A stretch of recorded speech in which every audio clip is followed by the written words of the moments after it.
Hello, and welcome from the Office of Student Affairs Financial Services Center.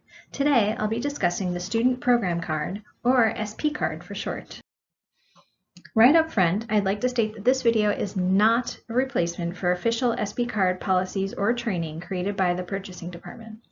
This video will be useful if you're thinking about requesting an SPcard for your group, if you've just been issued your new SPcard, or as a refresher if you haven't used your SPcard for a while. So what is the SPcard? The SPcard is a credit card issued to students who facilitate student and club activities on an ongoing basis. Some common purchases we see students make with their OSA SPcard include transportation, SEPTA, rideshare, bus tickets, or Amtrak tickets. Note that airfare or chartered buses cannot be purchased with the SPcard. Moving forward throughout this presentation, anything I mentioned that can't be purchased with the SPcard might be something that we can get with a different process, so just ask your financial coordinator about it. Food, for example, dine-in, takeout, or delivery from local restaurants and grocery stores. Alcohol and catering cannot be purchased with the SPcard. Production items for a performance such as costumes, props, set pieces, or sheet music. Or supplies for a club activity, for example, arts and crafts supplies, robotic parts, or board games, etc. In general, we recommend the SPcard for groups who make frequent purchases of these types of items and have funding for them from SAC. Ask your financial coordinator if the SPcard is a good fit for your group's needs. What it isn't.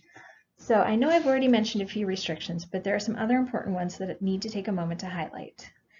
The SPcard has a $500 transaction limit. Purchases that cost more than $500 need to be made by your financial coordinator. Splitting a transaction, for example, a $600 purchase is charged in 2 installments of $300, in order to work around the transaction limit is not allowed. The SPcard is not a credit card that belongs to the entire club. The card is issued to an individual in the club and it's non-transferable. When that individual leaves the club, the card account is closed and someone else in the group can open up a new account. Here are a few examples of things that cannot be purchased with the SPcard: alcohol, office supplies, payments to individuals, subscriptions, custom printed goods, or gift cards, certificates, coupons, or vouchers, and personal items. When in doubt, ask your financial coordinator for help with these things, or if you're not sure. So, how does it work? The SPcard is a credit card that charges purchases to your student group's SAC account. Applying for this card does not require a personal credit check of the individual requesting the card. After you make the purchase, you must reconcile it within 48 hours with your financial coordinator. The reconciliation consists of a copy of the receipt and a report form emailed to your financial coordinator. I'll go over both of these items in more detail shortly. Your financial coordinator reviews the receipt and uses the report form to reallocate the purchase to the correct budget code and enter the purchase in SAC Online in the correct category. The cardholder's monthly statement of account is checked against all receipts and must be signed by both the cardholder and the financial coordinator. So let's go over what constitutes a receipt. A receipt must show the vendor name, the date of purchase, the items purchased, the cost of each item, and the total cost, as well as the payment method. Note that restaurant purchases require both the itemized receipt showing each item ordered, as well as the credit card receipt showing that the card was charged, the tip, and signature. Receipts can be submitted in person in the OSA or can be emailed as a PDF, screenshot, or photo of the receipt. I'll show an example in the next slide. You can see in this example that the incorrect receipt on the left doesn't show all the necessary details. It's missing a total cost and it doesn't show the payment method. In the case of Amazon purchases and many other online retailers, the order confirmation sent by email isn't sufficient. You'll need to go into your order history and get a copy of the printable invoice shown on the right in order to provide all the required information. Now we'll go over the report form that gets submitted along with the receipt. In the top line, you'll enter your name, your email address, and today's date. The second line is your group name. On the third line, you'll enter the name of the store where you made the purchase, the date of the purchase, and the total amount in US dollars. On the fourth line, you'll enter the business purpose. In other words, what you bought and why you bought it. Use this space to clarify what the item is and what purpose does it serve for your group. The final field is to note the SAC budget category where this purchase should be charged. For example, a dinner for your student group would not be funded by SAC, so it would be categorized as non-SAC. Props for a play would be charged to production. Facebook advertising would be charged to digital advertising. You can refer to your SAC budget brief to see the categories where your group has been funded, and check SAC online for the account balance before you make the purchase to ensure that you will not be placing your group in debt.